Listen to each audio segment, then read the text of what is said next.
困过身，曲折拍扁叫我跌入尘，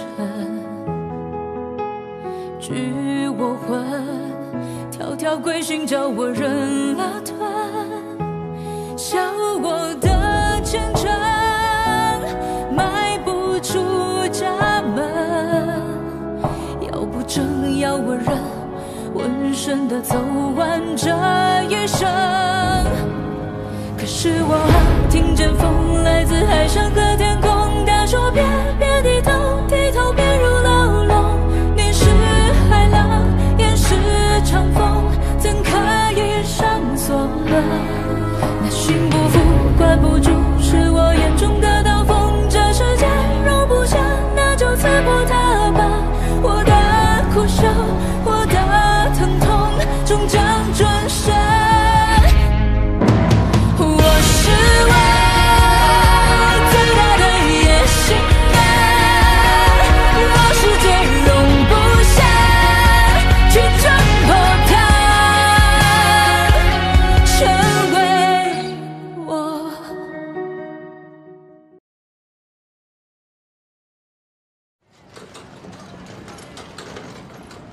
但是在谈判开始之前呢，我们必须先要承认一件事情。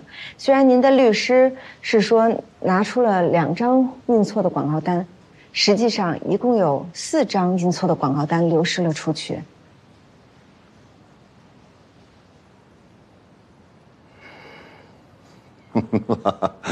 啊，诚实啊，真是诚实。这我们有错在先嘛，如果又撒谎，那不是错上加错吗？啊，识相啊，真的是识相啊。田老板，您看一下，这是印刷厂经理的证词，这个呢是印刷厂小工的证词，这是散发广告单的学生们的证词。给您看这些不是我们想推脱责任啊，我们只是想说明，印错这些广告单是工人的无心之失，并非是我们有意要想侵权。但不管怎么说，这件事情还是造成了你们权益上的损失，所以我们在这要向田大少还有克劳迪教授致上我们最高的歉意啊！怎么就完了呀？哦。我们还会在报纸上公开发表道歉声明。当然，我们也会赔偿这件事情所造成的一切损失。多少？5000大洋。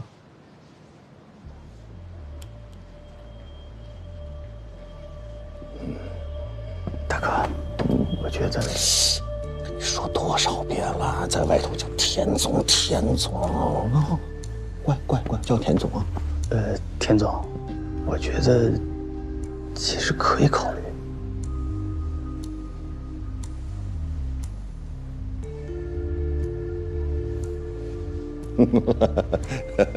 哎呀，既然你们是这么的坦诚啊，我也就跟你们说实话吧。你就算出去放一个屁呀，它不是有响动，也是有臭味，对吧？可是你们这个广告单撒出去之后，一点响动都没有，那就是连个屁都不如嘛，对吧？田大少所言极是。哎，你既然没有伤害，那更谈不上什么损失了嘛。我之所以要对你们穷追猛打告到法庭，就是想一把把你们搞死。谁让你们这个东方补脑丹卖的比我们西洋补脑丸好呢，对吧？田大少坦诚不拘一格，那是当然。做生意嘛，就得是以诚相待。但是看在你们刚才做低扶小的态度，还是非常让本大少满意的份上，我决定，一，不用你们赔偿了；第二，也不要你们道歉了。哦，那是本大少愿意给你们一次机会，与我合作。哦，那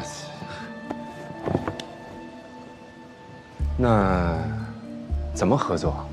首先呢，就是你们那个东方补脑丹必须要从菊景堂下架，所有的原材料都要从我们田氏药号进货。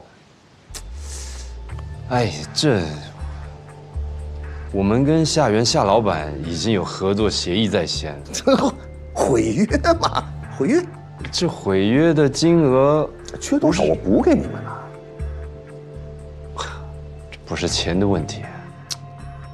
生意嘛，有什么是钱搞不定的？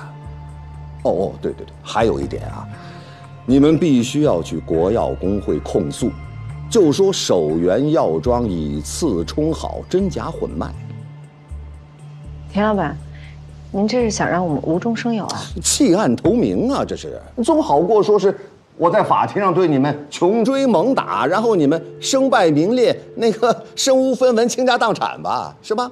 可是我们也没什么名声和家产，这里没你说话的份儿。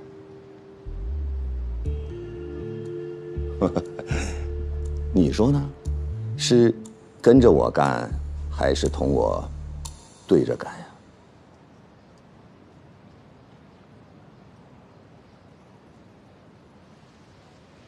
亲爱的，你决定吗？说句话。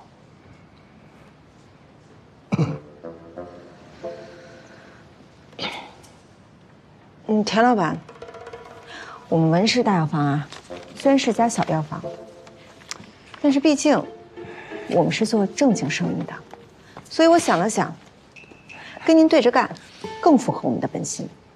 你这是给脸不要脸，不识抬举啊！田东道，你根本就不配抬举我们。论药效，我们东方补脑丹远超你们西洋补脑丸；论价格，我们可比你低；论销售策略，我们脑子比你灵活；论趋势，我们超过你可是指日可待的。听明白了吗？哎，这个，走吧，亲爱的。哎，你，田大少，田二少，那咱们法庭见。哎，你同学，大哥，这俩人是故意来气我的吧？这啊，消消气，大哥。王老板，鞠敬堂司掌柜在里边等着您呢。司掌柜，怎么来了？夏老板让我过来给你们送两样东西。他知道你们把所有的钱都投到生意上了，但是打官司却是花钱如流水，所以特地让我给你们送点钱来。他还说，如果钱不够，尽管开口，只要官司能赢，钱不是问题。这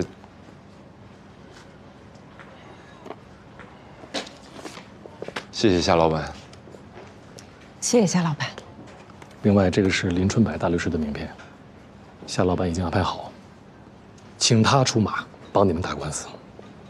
林大律师，正是。明天上午10点，林律师会在他的律师事务所等你们，请务必准时。一定准时。谢谢。我先告辞。慢走。来，送一下啊。哎，好，你慢走。怎么样？对这官司还有信心吗？我们赢不了，不过，也不代表我们就输了。怎么说？因为我们最终要赢得的不是官司，而是市场。其实这官司若要赢，也不是没机会。是吗？我们一直忽略了一个人。谁？克劳迪教授。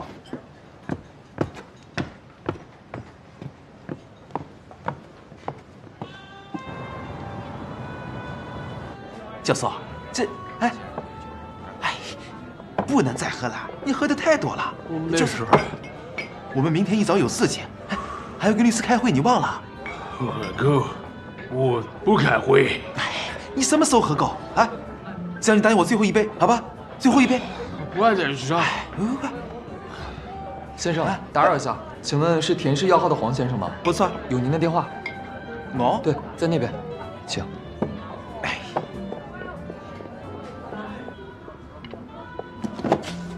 三妮，你连我的声音都听不出来啦？小头狐？你心里就只有他呀。林伦啊，有烧饺子吧？给我来一杯。啊，抱歉先生，我们这里没有这个酒。不可能！这东北每个酒馆都有烧饺子。先生，这里是上海。我又忘了，这里是上海，不是东北。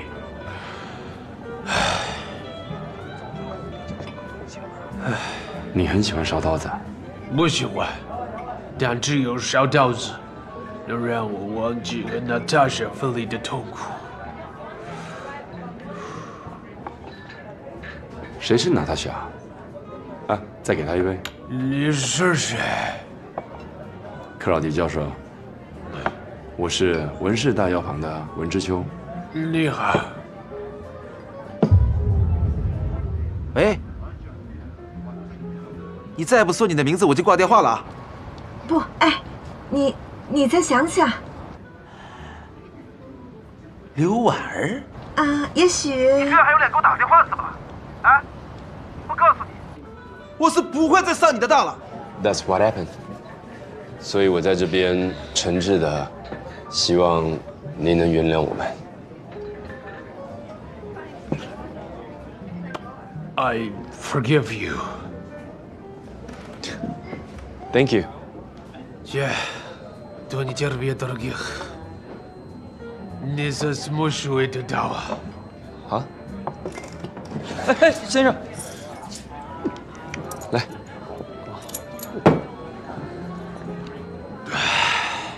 You understand? Understand what?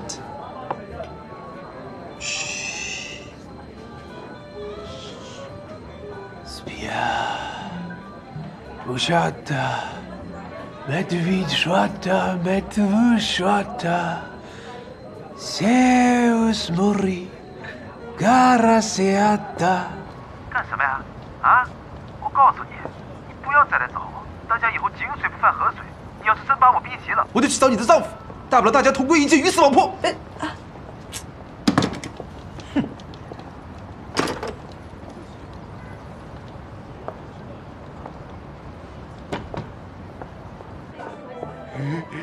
一场七彩为水年，Servire的水年。走，别唱了，我不走，这喝多了。俺没给那大是长驴马车。走吧，再见，拜拜。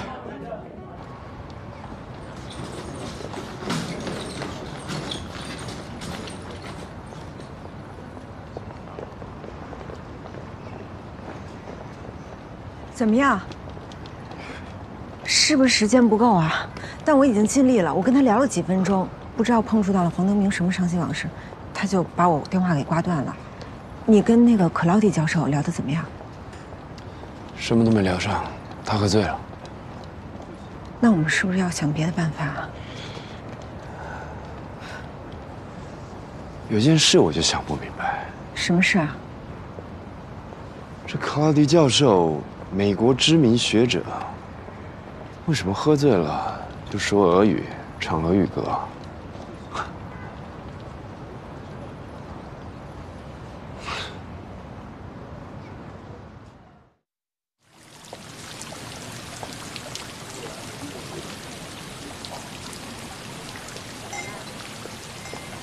这边，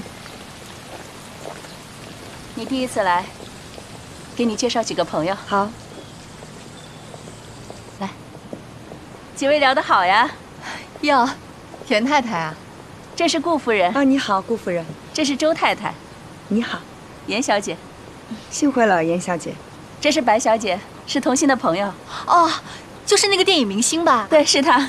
哎呦，这真人啊，比荧幕上还漂亮，比海报还漂亮。谢谢。那电影是怎么拍出来的呀？你们如果感兴趣的话，哪天有时间，我带各位去片场看看。好呀，好呀，好呀。哎，对了，财运，你什么时候去美国啊9月份走。哎，是去哥伦比亚大学吗？是呀。学什么呀？化学。哟，化学好呀，化学系的可吃香了。哎呦，我去一下洗手间。什么化学呀？1楼进去左转，这个你就不懂了。在国外比较热。你什么时候回来呀？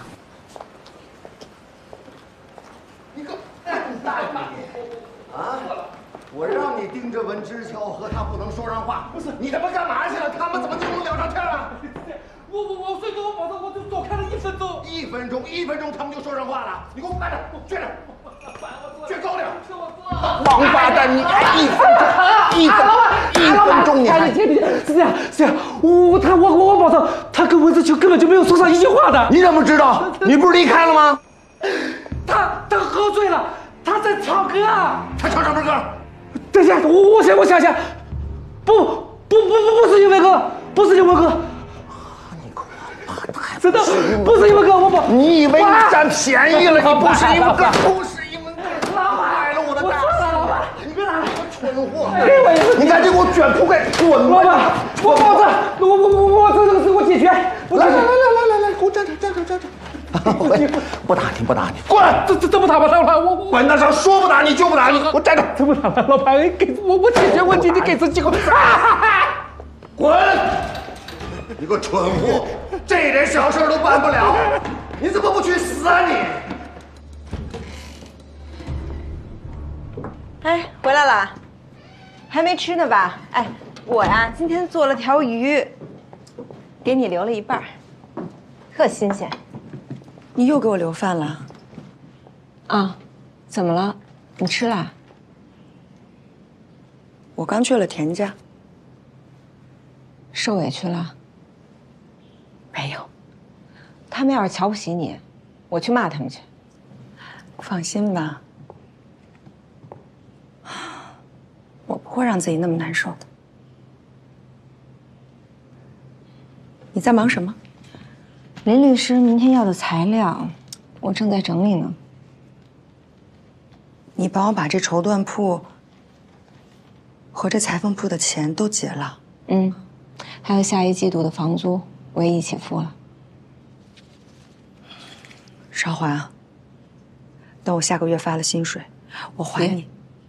你薪水也不多，留着应酬吧。啊，还有，咱们俩别分得那么清楚。吃饭。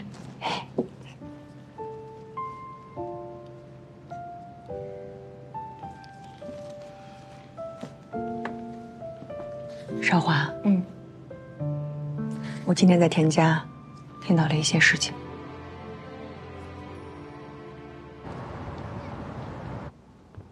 姚三爷，请好。哎呦，三爷，夏元兄，哎呀，您来的真挺快啊！哎呀，我一接到你的电报，就马不停蹄的往这儿赶呐。哎呀，这一路辛苦了。哎呦，不辛苦不辛苦，你这一路上安排的甚是周到，我倒没觉得怎么辛苦。哎呦，那倒好。来，里面请。好，请。您上座。好。哎，三爷，哎，我敬您。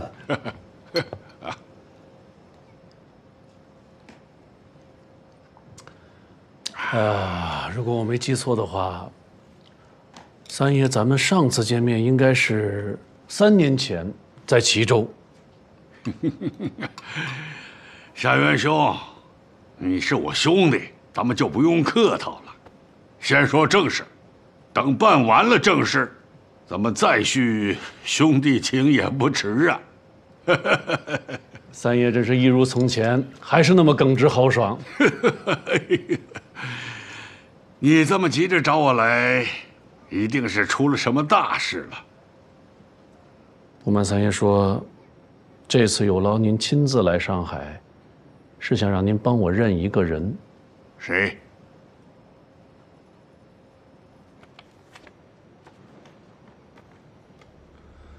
据说这个人在东北待过，而且非常爱喝烧刀子。哼，你看看，这个人像不像格列波夫？这不就是格列波夫吗？格列波夫是谁？在沈阳开诊所的一个白俄。他是个俄罗斯人，当过军医。那是民国7年的时候，到了沈阳，开了一个小诊所。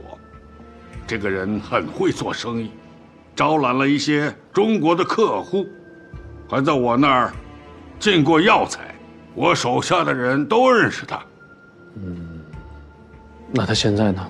现在，哎呀，现在就不知道了，因为好几年都不联系了。我倒是听说，他女儿跟一个中国人跑了，他为了找他女儿，就把诊所关掉，然后来上海了。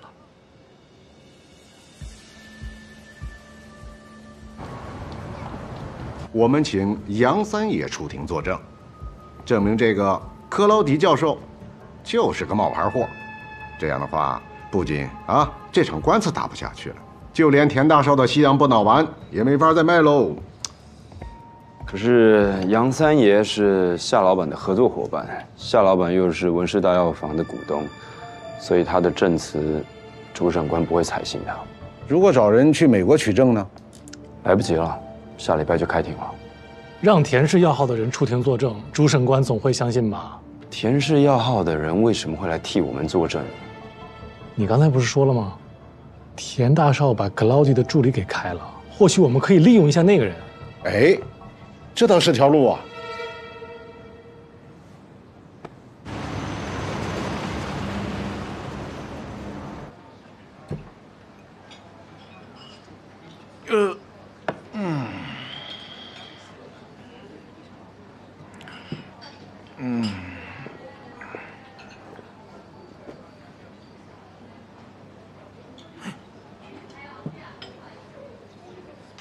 我认得你啊，就是因为你，我丢了工作。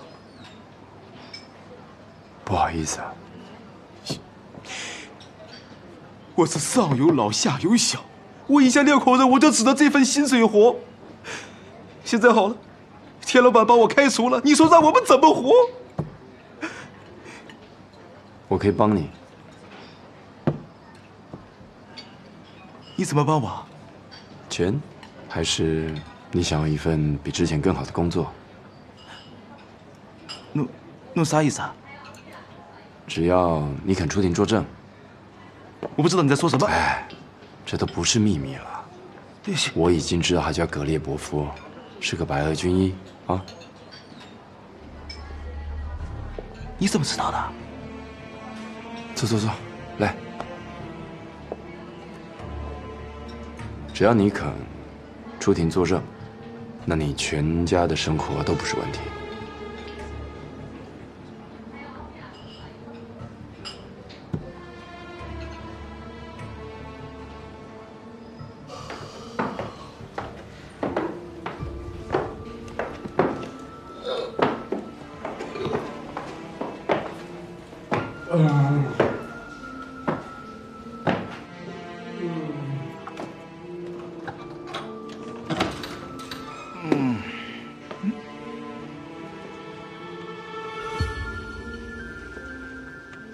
老板，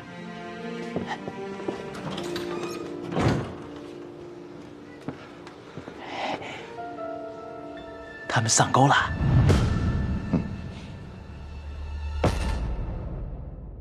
我采访你们这个老田老板，哎，是不是？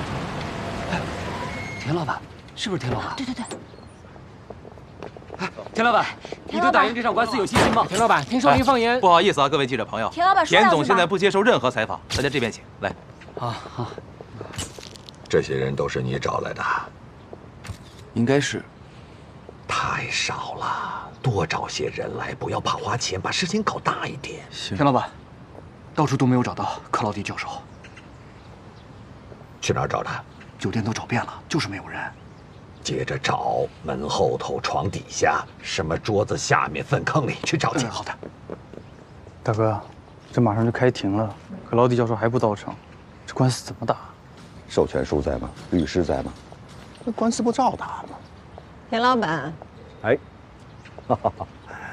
哎，这文之秋怎么没来？他今儿另外有事儿，来不了了。哦，我要是他，我也不来，丢人。田老板，庭审结束了才知道谁最丢人吧？是，庭审结束之时，就是你们破产之日啊！大白天的，怎么说上梦话了呢？死鸭子，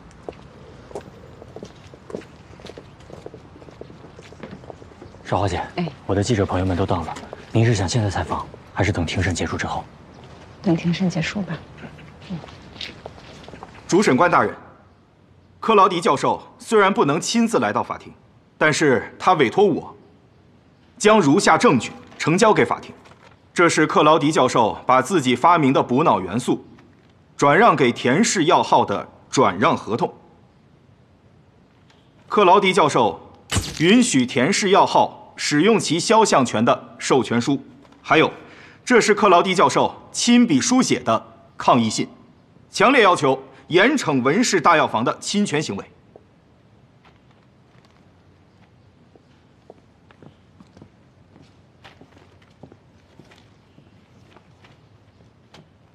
被告方，对原告方提供的这些资料，你们有什么要说的吗？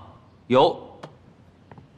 法官大人，我方对于原告方提出的这些书面证据，原则上没有质疑，但是我们对于原告方提出所有证据背后的前提，有重大的质疑。你说吧。主审官大人，克劳迪教授真的是克劳迪教授吗？你这是什么问题？法官大人，主审官大人，我换一个问题：这个克劳迪教授真的叫克劳迪吗？他真的是个美国教授吗？他真的发明了什么所谓的补脑元素吗？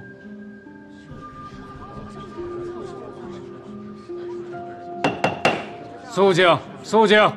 被告方，你刚才的质疑有证据吗？主审官大人，有，我方申请传唤证人黄德明出庭作证。反对。主审官大人，证人黄德明的证言与证明克劳迪教授身份的真伪有重大关系。传证人黄德明出庭。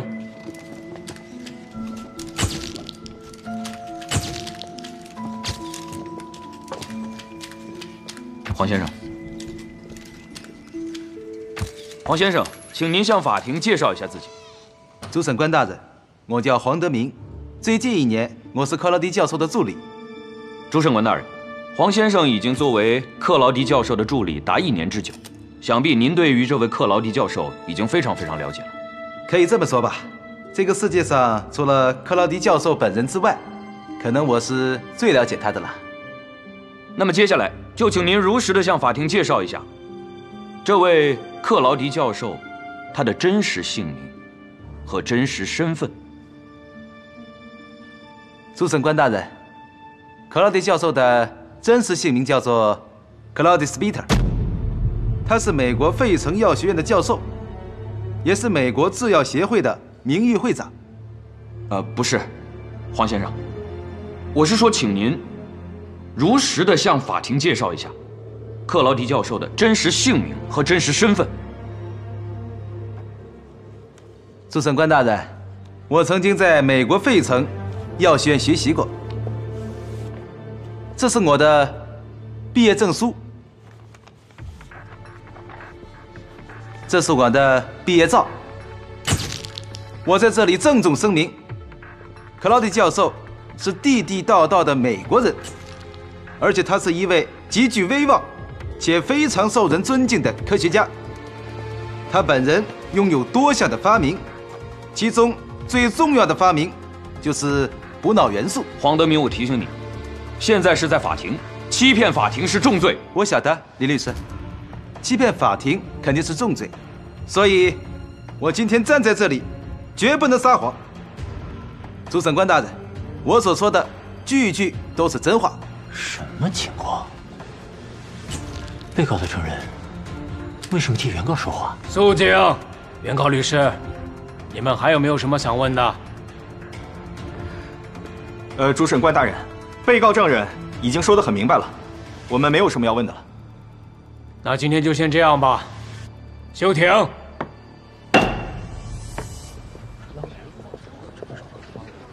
哎，田老板，请你预测一下最终的判决结果。这不是显而易见的吗？虽然还没有最后宣判，但是结果是可以清楚地预测到的，就是我们田氏药房必将胜诉，文氏大药房就是小偷。文氏大药房的人出来了，大家不要着急啊，一个一个问啊，一个一个问。温氏大药房的还随应吗？田老板，您的确厉害，竟然一手成就了克劳迪教授的学术地位。我还要一手再把你们打趴下，让你们一直翻不了身。各位记者朋友，文氏大药房和克劳迪教授马上要联合召开新闻发布会，关于今天的官司和东方补脑丹的后续，我们将会有第一手的消息发布。地点就在浙江路的新汇酒店，如感兴趣的朋友可以移步前往。快点去看看，去看看，有大新闻，对，绝对有大新闻。哎，他们怎么和克劳迪教授搞在一起了？不知道啊。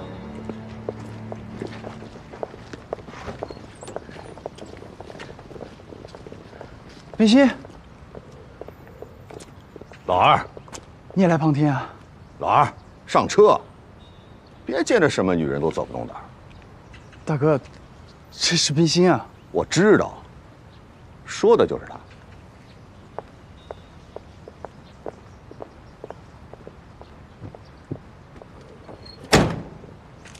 Pharmacy Wenshi Da Yao Fan and me definitely get reached understanding.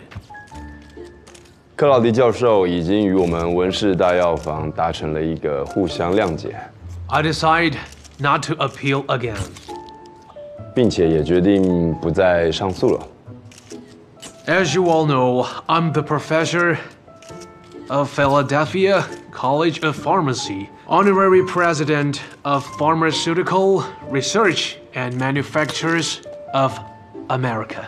就如大家都知道的，教授呢本身也是美国费城药学院的教授及制药协会的名誉会长。But actually, the efficacy of a new medicine is more important than the identity of its inventor. 教授也认为，这药的发明者是谁并不重要，重要的是这款药的功效。That's why I want everybody pay attention to new drug, Dongfang Bunao-Dan. 教授也希望在此呢，大家能够把焦点再一次的聚焦在我们东方补脑丹这上面。I've tried it myself. The efficacy of this drug is significant. 教授本人亲自的验证，这款药的疗效卓越，是款好药。Thank you. Thank you very much.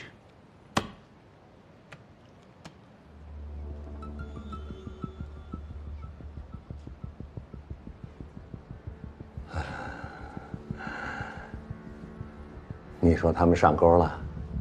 啊？是他们上钩还是我上钩啊？老板，我不知道啊。你个蠢货，这都看不出来？我上钩了，我上钩了。辛辛苦苦捧出了个克劳迪教授，反过来替他们说话，我有那么蠢吗？没有。我有那么笨吗？我是那种为他人做假衣裳的人吗？我他妈还真是。好了，大哥，你也别太生气了。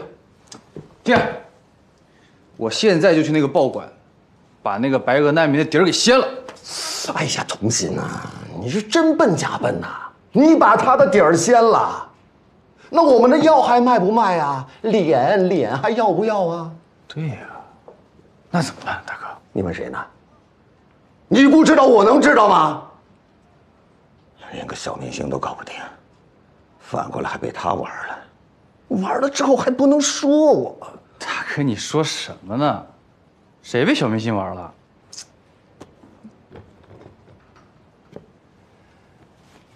童心呐，大哥，拜托你件事行吗？别在女人圈里混了，你脑袋里已经全是胭脂水粉了，你还田氏药号的2号人，我看你是头号蠢货。不对，你连头号蠢货都不是。那是谁呀，大哥？嘿，我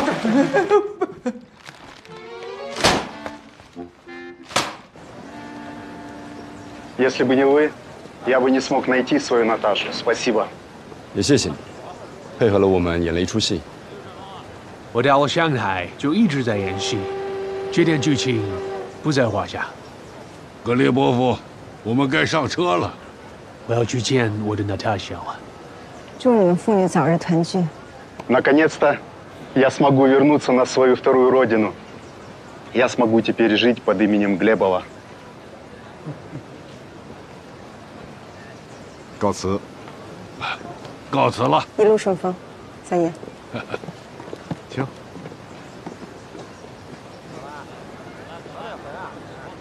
你还懂俄语啊？听不懂，反正点头就对了。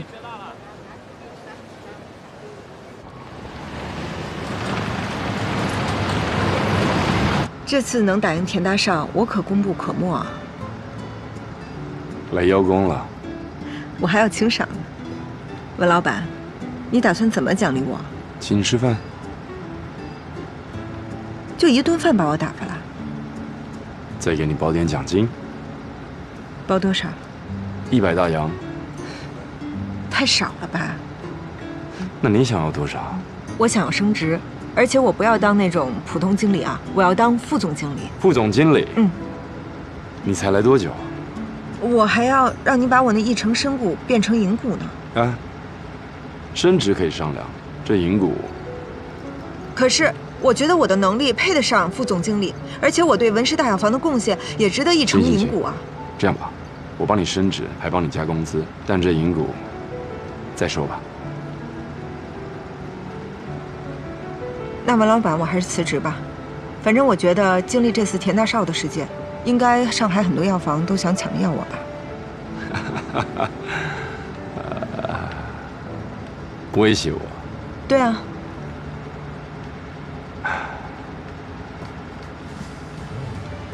那好，如果你的身股想转成银股，那我就不能给你加工资。还有，你想干副总经理的活，只能拿普通经理的钱，你可以吗？成交。还得请我吃饭，就一顿啊？餐厅我选啊，菜我点，酒你出，小费算你的。You calculating woman。什么康？康什么？很会算计的意思。你说我是算计的女人，不是吗？彼此彼此，文老板。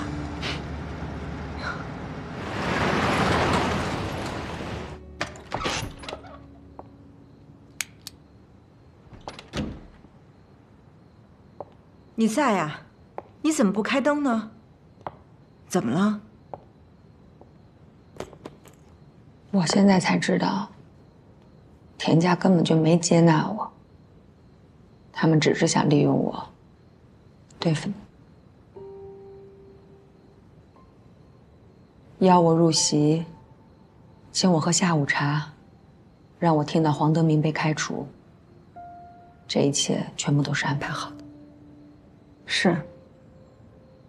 田大少算到了，你一定会向我通风报信的，所以他就给咱们俩设置了一个陷阱。哎呦，还好，还好你没上当，要不然我得恨死我自己。哎，你怎么知道这是个陷阱的？你还记得我刚到文氏大药房的时候吗？你介绍我去田氏药号谈合作吗？我记得，回来的时候，你只是说那天没谈成。哼，何止是没谈成，我还被田大少好一顿的羞辱。天哪！但我从他对我态度上的推断，我觉得他们田家对你是非常的不满和反感。不过那个时候你跟田二少正在热恋，我也不想扫你的兴，就没跟你说。对不起啊，少华。后来，田大少就把文氏大药房给告了，而这个当口，他们田家突然就接纳你了，这完全就不符合刻薄势利田大少的风格，不得不让我怀疑他们家接纳你的用意。再后来，在官司最紧要的时候，他们让第一次登门的你就听到那么私密的对话，哼，那我就更生疑了。你朋友不是说田大少把克劳迪的助理给开了吗？或许我们可以利用一下那个人。哎，这倒是条路啊。这可能不是条路，是陷阱。为什么？直觉。直觉也算数啊。我倒是相信楚小姐的直觉。我真傻。你不是傻，你呀就是关心则乱，而且你那么想嫁给田二少，在我们跟田家对立的时候，你还愿意选择帮我。虽然那个消息是假的，但是你对我们这份情是真的，所以二女我该谢谢你。但是我的关心差一点害了你啊！恰恰相反，你的关心帮了我们大忙。正因为察觉到田大少利用你给我们设置陷阱，我们才想到了对付他的办法。我是在想，如果田大少开掉了黄德明，是为了做一场戏给我们看的话，那这场戏的用意是什么呢？他肯定也认为我们已经开始怀疑克劳迪教授了，所以绝对不会让我们在法庭上揭穿他的身份。那把黄德明推来我们这儿，应该就是要以投靠之名行破坏之实。有些道理。不管他们怎么演戏，别理他们，就让杨三爷多找几个人出庭作证。我就不信主审官不信我们的。这样，找这个姓黄的好好谈谈，只要钱给够了，我相信他会改主意的。啊，我们为什么不反其道而行之呢？这个格列伯夫，他外表长得像一个学者，而且他很会说英语，还懂些医，也就是为什么田大少看中他，让他假扮成美国的教授。那这2年，为了抬升克劳迪的名气，田大少也是花了很多钱呢。那我们为什么一定要在这个时候拆穿他呢？我们可以让其为我们所用啊。拆穿他是为了打赢官司啊。我们要赢的不是官司，而是市场。如果真的能为我们所用的话，那市场跟官司不就双赢了吗？对，与其收买黄德明，不如收买格雷波夫。那得花多少钱？我倒是觉得不用花钱。这个格列伯夫他有个女儿叫娜塔莎，看得出他很爱他的女儿，不然他就不会关掉自己的诊所，千里迢迢地来到上海寻找自己的女儿。